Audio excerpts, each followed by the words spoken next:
네, 이번 시간은 12강 소방 운영 관리 실무에 대해서 알아보도록 하겠습니다. 자, 소방도 마찬가지예요. 우리가 소방 물론 뭐 소장님들 1급 자격증, 소방 안전관리자 자격증 무조건 취득해야 되겠지만 취직한다고 해서 우리가 뭐 소방학과가 따로 있고 소방 공무원이 따로 있는데 그 사람들의 뭐 몇십 년 된 노하우를 따라갈 수가 없어요. 그럼 어떻게 해야 되죠? 노웨어. 나보다 소방을 잘 알고 정확히 잘 아시는 분들을 섭외하는 거죠. 다행히 소방, 전기, 승강기 등등은 외주 관리업체가 따로 있어요.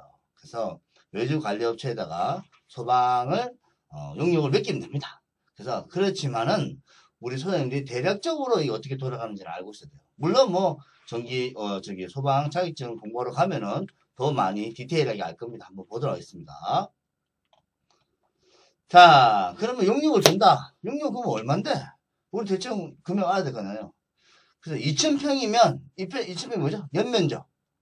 이 사람 용역을 주는 거죠. 연면적 2,000평이면 약 16만원. 부가세 별도. 연면적 3,000평이면 약 21만원 정도 됩니다. 그렇게 아시면 되고요. 물론 뭐, 왔다 갔다 금액은 차이가 있을 수 있습니다. 그래서 보시면 소방은 4가지 종류가 되어 있어요. 소방 대상물이죠. 특급 보시는 바와 같습니다. 1급 우리 소장님들이 도전할 자격증 1급 보시겠습니다. 연면적 15,000m 제곱 이상 또는 20m 이하인 건축물 상가 빌딩 어쩌고 되어 있죠. 4,000 몇 평 정도 되겠습니다. 연면적 그런 건물을 우리는 소장님들이 관리할 수 있는 자격증을 미리 취득하고 있어야 된다. 그렇습니다. 다음 2급. 2급도 해도 되지만 2급은 의미가 없어요. 왜 그러냐? 2급은 자격증이 없어도 위탁 용역을 주면 그 사람들이 자격증이 없는 사람 또는 그 건물에 근무하고 있는 사람, 상주하고 있는 사람 아무나 2급이라고 해서 그냥 선임을 할 수 있고 신청할 수 있어요. 그래서 보십시오. 1급을 만약에 우리 취득했다. 그러면 소방안전관리 신고를 해야 되잖아요. 소민터라는 데 가서 신고를 해요. 그런데 2급, 2급. 2급은 자격증 없어도 대행이 가능해요. 대행하는 회사한테 용역을 주면은 그 사람이 우리 건물에 상주하고 있는 입주민, 기타 등등의 사람을 그냥 신고를 해버려요. 그래서 2급 자격증은 별로 의미가 없다. 아시겠죠? 그 다음에 소방은 1년에 2번 점검을 해요. 그 첫 번째 점검은 정밀 종합점검, 종합정밀점검이라고 합니다. 사용 승인일에 속한 달, 사용 승인이 뭐죠? 준공일에 속한 달에 합니다. 7월달에 준공이다 그러면 7월달 하겠죠. 그래서 이 사람들이 전문 업체가 해야 되는 거죠. 그래서 보관을 하고 어쩌고저쩌고 한다. 그리고 소방서에다가 신고를 하고 상태를 신고를 하고 뭐 이상 있다고 뭐 이상 있다고 신고를 합니다. 이상 있어서 신고하면 또 고치면 되고요. 뭐 그런 상태죠. 그 다음에 작동 기능 점검 6개월마다 종합 정밀 점검이 있는 그 이후에 6개월마다 하는 거죠. 이거는 뭐 보통 직접 해도 되지만 그 조금 전에 말했던 보실까요? 2,000평에 16만원, 3,000평에 21만원이 이 종합정밀 점검과 작동기능 점검을 하는 비용이 포함되어 있어요. 그러니까 한 달에 16만원이다. 그럼 6개월에 한 번씩 작동기능 점검도 하고 1년에 한 번씩 종합정밀 기능도 하고 그리고 매달 와서 체크도 해주고 그런 비용이 포함되어 있어요. 그래서 소방은 크게 걱정 안 해도 된다. 뭐 그런 얘기죠. 그래서 소방안전관리자, 대행업자가 이런 일을 합니다. 보시는 것 같이 소방계획서도 만들어주고 자위대도 편성해주고 교육훈련도 해주고 뭐 이런 일을 다 해주는 겁니다. 대행업자가 없다면 소방안전관리자 소장님 직접 하셔야겠죠. 뭐 그런 게 있습니다. 소방안전관리사에서 계획서는 뭐 이런 게 있다. 좀 한번 읽어보시고요. 그 다음에 소방시설의 종류. 소방시설의 종류는 크게 3가지가 있습니다. 3가지 있는데, 뭐 제가 소방 전문가도 아니고 여러분들이 소장님들이 일찍 1급 자격증을 취득할 거라고 예상하고 이거는 간단히 읽어보는 정도로 하겠습니다. 그래서 소화 설비 뭐 있어요? 소화전, 스프링클러, 그 다음에 소화기 뭐 이런 거죠. 그 다음에 피난 설비, 피난 사다리, 피난 유도선, 왕관기 등등. 경보 설비, 소리 나는 거죠. 수신기, 알람벨, 사인벨 이런 거. 그리고 용수 설비, 소화 물통, 물탱크 뭐 이런 거죠. 소활동 설비, 외부 연결 손수가, 외부 재현 설비 이런 거를 얘기합니다. 보시고. 자, 그 다음에 화재 감지기. 뭐 소방 가서 정확히 배우시겠지만 제가 간단하게 한번 하도록 하겠습니다. 구멍 뚫려 있는 거는 열 감지기. 구멍이 안 뚫려 있는 건 죄송합니다. 구멍 뚫려 있는 거는 연기 감지기. 구멍이 안 뚫려 있는 거는 열 감지기. 불이 감지기가 센서 감지기 빨간불 생깁니다. 빨간불 딱 생깁니다. 수신기는 이렇게 세 개가 있어요. 이게 무슨 P형 복합 수신기라고 보이시나요? P형 복합 수신기, 모니터가 있어요. 모니터. R형 수신기. 이건 타워형. R형 수신기가 좀 좋아 보이죠? P형 수신기는 정기적인 방식. 하나씩 선이 다이렉트 와요. R형 수신기는 전자적인 방식. 정기적인 방식을 이런 중계기를 통해서 전자적인 신호로 바꿔서 모니터상에 표시한다. R형 수신기. 컴퓨터 방식이죠. 그렇다. 그래서 소방 작동 기본 원리를 알아야 돼요. 물론 뭐 같이 하겠지만 한번 알아보자고요, 저랑. 그래서 감지기에서 불이 이렇게 빨갛게 들어와요. 그러면 수신기에 소리 나겠죠. 삐용 뭐 지구경정, 주경쟁 소리가 납니다. 그러면서 이 알람 밸브가 열려버려요. 알람 밸브가 뭐 열려져 있죠, 보통. 수압이 걸려져 있어요. 그런데 어떻게 되느냐. 여기 보면 스프링클러 헤드가 터져야지만이 알람 밸브가 압이 줄면서 펌프가 돌아가는 형식이에요. 근데 스프링클러는 그냥 터지지 않아요. 열에 의해서 납 같은 게 있어요. 납이 녹아야지 터지게 되어 있습니다. 이해하셨죠? 그래서 만약에 실제 불이 났다. 그럼 검지기가 먼저 울겠죠. 삐용 어쩌고 저쩌고 사이렌 울겠죠. 그리고 울고 그 다음에 불이 났다. 그럼 얘가 터지면서 하나가 터지는 겁니다. 열 때문에. 그러면서 압력 게이지가 줄면서 이 펌프가 도는 거예요. 뭐 그런 원칙입니다. 물론 프렉션 밸브는 조금 틀리지만 프렉션 밸브는 A, B가 동작하면 1차 측에서 나중에 한 번 더 하겠지만 2차 측으로 물이 넘어가고 똑같이 스프링클러 헤드가 녹아야지 터진다. 뭐 그런 뜻이고요. 알람 밸브. 이 밸브가 이게 보면 이 밸브실이 있어요. 밸브실 이렇게 밸브가 있어요. 소화 밸브죠. 밸브에는 크게 두 종류가 있어요. 무슨 밸브가 있느냐? 크게 두 종류, 또 여러 가지도 있지만 크게 두 종류 얘기하겠습니다. 알람 밸브. 알람 밸브는 뭐 한번 읽어보시고 지상층에 알람 밸브가 설치되어 있습니다. 그리고 그 스프링클러 헤드까지 수압이 차져 있어요. 이해하셨죠? 그리고 프렉션 밸브는 비슷하지만 1차 측 여기까지만 물이 차 있어. 스프링클러까지는 물이 차 있지 않아. 배관에. 왜? 여기는 지하층 지상인데 오픈되어 있는 공간 동파에 방지하기 위해서 그렇게 되어 있습니다. 그렇게 아시면 되고요. 한 번 더 프렉션 밸브 있죠. 직접 이제 우리가 1급 시험치를 가서 공부하러 가서 정확히 공부하시기 바랍니다. 그래서 보시면 이렇게 불이 들어왔어요. 불이 났다. 또 검지기가 작동이 됐다. 이 오작동이 많습니다. 그러면 지구 경쟁에 불이 들어와요. 지구 경쟁 관리실에 있는 거죠. 소리가 나요. 소리가 나고 죄송합니다. 주 경쟁이 관리실에 있는 거죠. 관리실에 있는 게 소리가 납니다. 지구 경쟁은 해당 층, 그 위에 층이 소리 납니다. 8층에서 이 감지가 울렸다. 9층까지 소리 나는 거죠. 그러면 우리는 빨리 끄고 가봐야 돼. 이제 불이 났는지 안 났는지. 그럼 안 났다면 자동 복구를 눌러서 복구를 원상 복구한다. 이런 경우는 집에서 난로도 피워놓고 상에서 묻고 누수해서 뭐 이런 경우 때문에 많이 이렇게 오작동이 납니다. 그리고 펌프 보겠습니다. 펌프 저기 보셨죠? 이렇게 펌프가 돌아간다. 근데 펌프가 3개가 있어요. 보통 여기 있는 건 중압 펌프, 여기는 주 펌프, 예비 펌프, 보통 이렇게 되어 있습니다. 그래서 중압 펌프, 주 펌프, 예비 펌프 어디 갔냐? 예비 여기 있네요. 예비 펌프는 엔진 펌프. 이런 경우에는 전기실이 없는 경우에 발전기 전기실은 없는 거죠, 그렇죠? 수변전실이 없는 경우에 발전기가 돌아가지 않는 경우에 발전기가 없는 경우에 이 자체가 발전기가 돼서 모터를 돌리면서 수압을 일으킨다.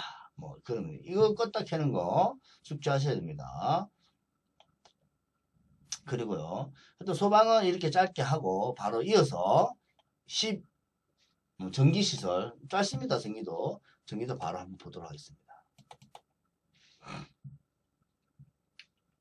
자, 전기시설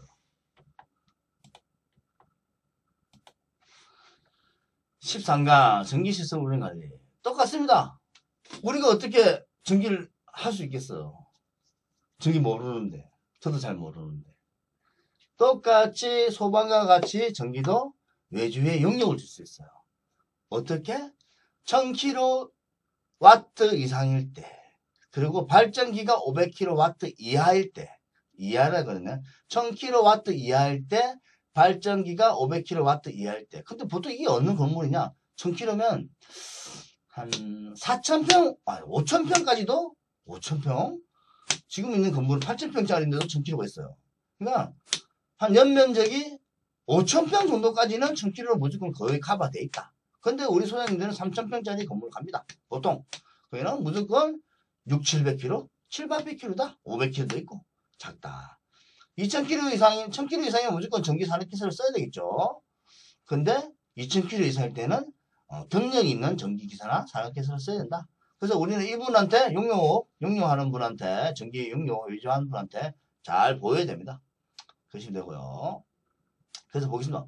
그러면 소방은 2000kW일 때 제가 2000평일 때 연면적이 16만원, 3000평일 때 21만원 여기 있어요. 전기는 평으로 얘기할 수 없죠. 킬로와트.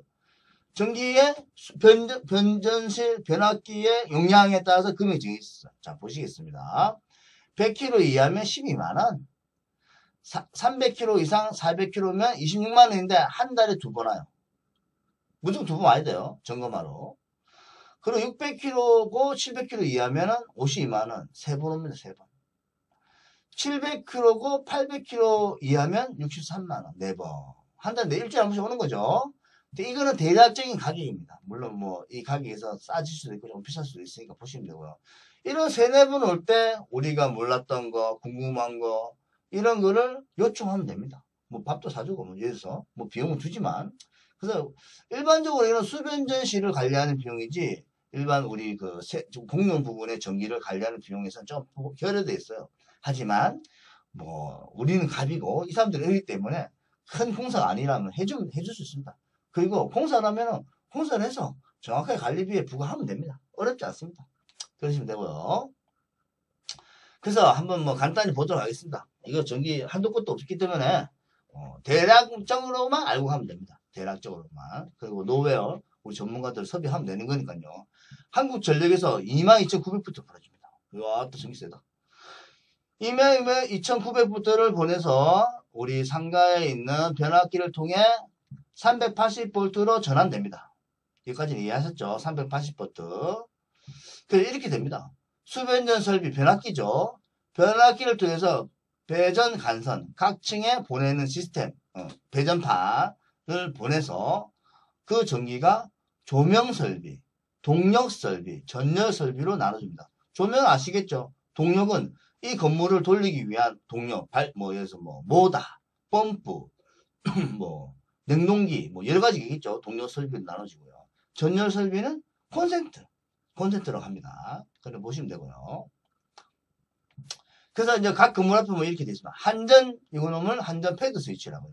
패드 스위치. 한전에서 우리 건물에 전기 넣어주기 위한 최종의 어떤 휴즈 장치, 공급 장치라고 보시면 됩니다. 그리고 기계실, 우리가 지하실에 가면 이렇게 수변실이 쫙 있어. 캐비넷이라 그러죠.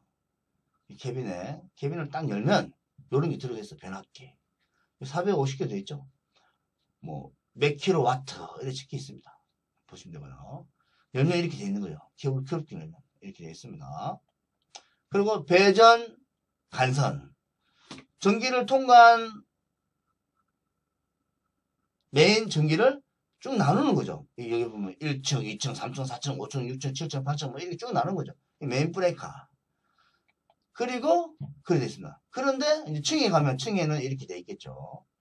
그래서 이 변압기를 통과하고 380V 전기가 어떻게 되냐. 3산 4선씩이에요. 3산 4선씩 처음 들어보는데 유튜브 보시고요. 보시면 왜 3산 4선씩이나 동력 설비 때문에 3산 4선씩이에요. 어떤 그 RST 기동이 필요한 그런 전기가 필요하기 때문에 그때는 3선 4선씩으로 써야 됩니다. 무조건 한번 읽어보시고 유튜브로. 그래서 3선 4선씩 이렇게 되어 있습니다. 까만색, 빨간색, 청색, 흰색 이렇게 되어 있어요. 3선 4선씩 380V죠. 그래서 요건 380V 220V 따고 싶다. 1, 4번 220, 2, 4번 220, 3, 4번이 220입니다. 여기 보시면 여기 보시면 노란색 있죠. 이건 항동으로 돼요. 항동으로 이렇게 바가 있는데 이 바를 부수바라 칭합니다. 부수바. 그래서 친절하게 어느 데 편중되지 않고 골고루 나눠 쓰기 위해서 이렇게 다 부수바를 친절하게 다 해놨습니다.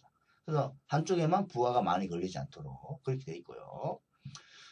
그 다음에 이제 전기실을, 각 층에 있는 전기실을 EPS실, TPS실, MDF실이라고 얘기합니다. 한번 읽어보시고요. 뭐 텔레콤, 메인 어쩌고저쩌고, 일렉트로닉 어쩌고저쩌고 뭐 이렇게 있습니다. 그 다음에 한전과 전기 공급 계약 이거 중요해요. 한번 뭐 보시겠습니다. 한전과 전기 공급 계약 이 단일 계약과 종합 계약인데요. 단일 계약은 뭐 일반 상가적으로 종합 계약은 나홀로 아파트일 때 하는 거예요. 그런데 나홀로 아파트일 때의 종합 계약이 조금 불리한 점이 있어요. 왜냐면 고지서가 한 장이 와요. 근데 각 세대의 금액을 얘들이 한전에서 정리를 해줘요. 그래서 뭐 1원 얼마, 2원 얼마 쭉 정리해서 오고 고지서 한 장 와요.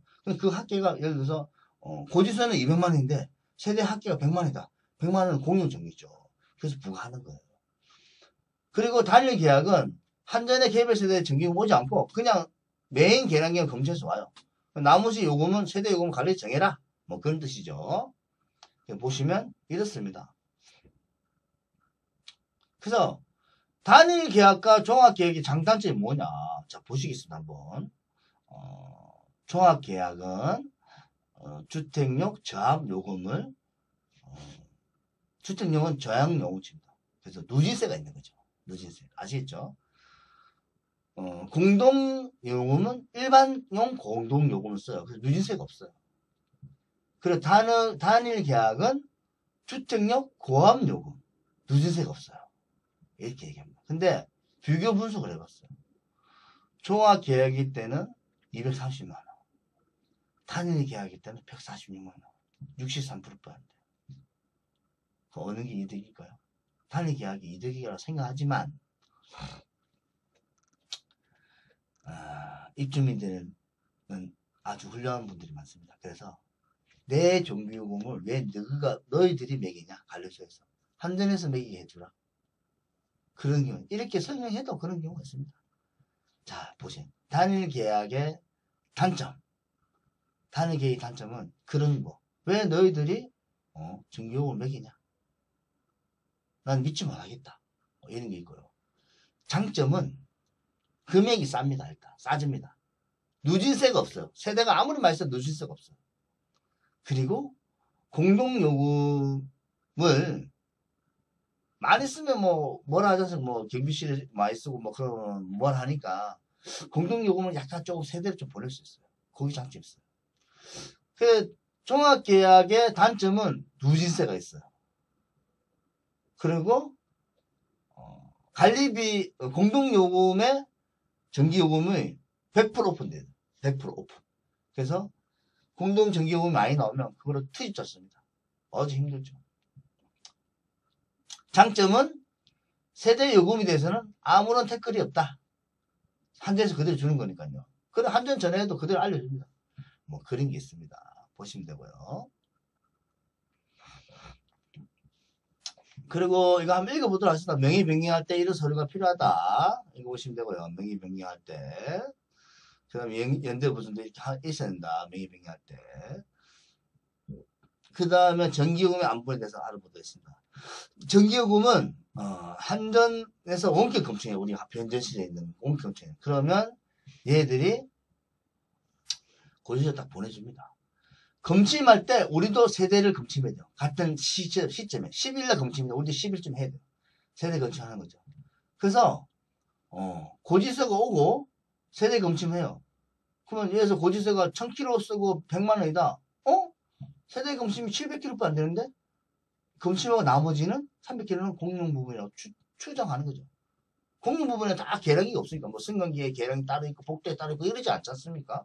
그냥 세대 빼고 나머지 공용 부분이니까 그렇게 계산하는 거예요. 그래서 단일 계약과 종합 계약이 어떤 게 유리한지를 잘 생각하셔야 됩니다. 그렇고요. 전기의 증서 인테리어 때 한번 했는데요. 이게 뭐 10kW를 세대에다가 배정했는데 자기네들 뭐 30kW 써야 되겠다. 그러면 이놈을 무시하고 새로이 어디서 받아야 될까요? 간선, 배정 간선, 분전반 저기서 전기시가 따로 전기를 날려서 이렇게 설치하는 겁니다. 시트 계량기, 지금 올려진 계량기. 그 시트 계량기 요금은 틀려요. 일반 요금은. 이 계량기는 그냥 소유적 1kW예요. 그리고 시트 계량기는 배수가 정해져 있습니다. 그래서 200분의 1, 1000kW 썼다. 200 나누기 5 곱하기 1000은 4만 kW를 썼다. 뭐 이렇게 계량하는 방식이 있습니다. 검증하는 방식이 있습니다. 그럼 되고요. 자, 모자 분리 중요합니다. 좀 길지만 제가 계속 해보도록 하겠습니다. 한국전력에서 관리실로 전기를 보내요. 그러면 우리 수변전실에서 세대로 전기를 가는 거죠. 그런데 모자 분리. 나는 너희들한테 전기를 요금을 내지 않고 한국전력과 바로 계약하겠다. 그런 경우가 있어요. 어디? 무슨 뭐 CU 편의점, 뭐 홈플러스 익스프레스 이런 마트 같은 거 한층 통째했을 때 그런 거를 해달라고 하는 경우가 있습니다. 그러면 뭐 어쩔 수 없이 해야 되겠죠. 해달라고 하는데 뭐 입주민들이 갑이니까요. 그러면 합니다. 그러면 만약에 우리는 900km 돼 있어. 그러면 홈플러스 익스프레스에서 자기는 200km 한정가 계약하겠다. 그래 하죠. 그럼 700km 빼고 기본 요금 700km 빼고 자기네들 계약 종기요금 냅니다. 우리를 못 믿겠다 이거지. 뭐 이건 뭔지 뭐 이해를 못하겠지만 하여튼 못합니다. 그러면 그 금액을 빼고 우리한테 옵니다. 한전 저기들이 계약을 하지만 결국은 전기를 따로 받는 건 아니에요. 우리 수변전시를 이용해 전기를 받아요. 이해하셨나요? 그런데 공용 부분에 전기요금과 전기의 어떤 검사 비용은 이 사람들이 내야 되겠죠. 그리고 또 우리가 모자 분리 하라는 경우가 있습니다. 저기 뭐 표현이 그렇지만 우리 업계들, 형님들이 하는 사업장, 뭐 나이트클럽 같은데 그 전기요금 엄청 쓰거든요. 전기요금 관리비 안 됩니다. 관리비 안 되면 엄청 힘들습니다. 전기요금이 또 그 관리비의 50% 이상이에요. 그런데는 모자 분리 하십시오. 한 대 집중해주죠. 안 내면 끊기니까 저것도 끊기니까. 뭐 그렇게 하는 방법이 있습니다. 그래서 보시면 되고 모자분리. 모자분리의 장점 및 단점 제가 말씀드렸죠. 단점은 공용 부분에 전기요금을 받는 게 힘들어질 수 있다. 또는 관리비를 받는 게 힘들 수 있다. 근데 뭐 홈플러스 익스프레스 이런 데는 클리어합니다. 근데 장점은 뭐냐? 전기를 많이 쓰고 관리비 안 내는데. 아니 전기 관리비도 안 내는데 자기네 쓰는 전기요금까지 내가 내줘야 된다. 엄청 힘든 거예요. 그래서 그런 데는 미리 모자분리 해라. 나중에라도 모자분리 해라. 그 얘기입니다. 그래서 EPC 이렇게 되어 있습니다. EPC 열쇠가 있으면 여기 보시면 EPC라고 아까 보셨죠? EPC 어디가 봤나? 어디 있냐 EPC에 뭐 공사로 들어가겠다 뭐 들어가겠다 옵니다. 그러면 키 있으면 키를 내주고 신분증 가서 다 걸어놓는 겁니다. 그렇게 되는 거고요. 그래서 뭐 관리소장으로서 이런 주차장에 있는 뭐 격등을 한다든지 복도에 불 켜진 걸 줄인다든지 뭐 그런 행동을 해야 됩니다. 그리고 이런 수변전실, 배전실, 변압기실에 누수가 없는지 습기 관리를 잘 해야 됩니다. 그래서 3년에 한 번씩 우리 저기 뭐야 전기설비 법정 안전 검사 이렇게 인터넷 우편에 날라옵니다. 3년에 한 번씩 해서 보시죠. 89만 4천원 22,900볼트에 800kW 발전기 228kg 이렇게 해서 검사를 할 테니까 해라. 근데 낮에 우리는 안 되는데 그럼 야간 일요일 하려면 30분 돈 더 내라. 그렇게 나오는 거죠. 하여튼 뭐 그렇습니다. 그래서 전기도 너무 길지만 우리가 적당하게 용역을 준다면 전기도 어렵지 않다. 그냥 그 사람들 밤에도 전화 받습니다. 이상했으면. 그러니까 어렵지 않다 아시고 여러분들이 뭐 걱정하거나 긴장할 필요는 없습니다. 그래서 이번 강의 시간을 마치도록 하겠습니다. 감사합니다.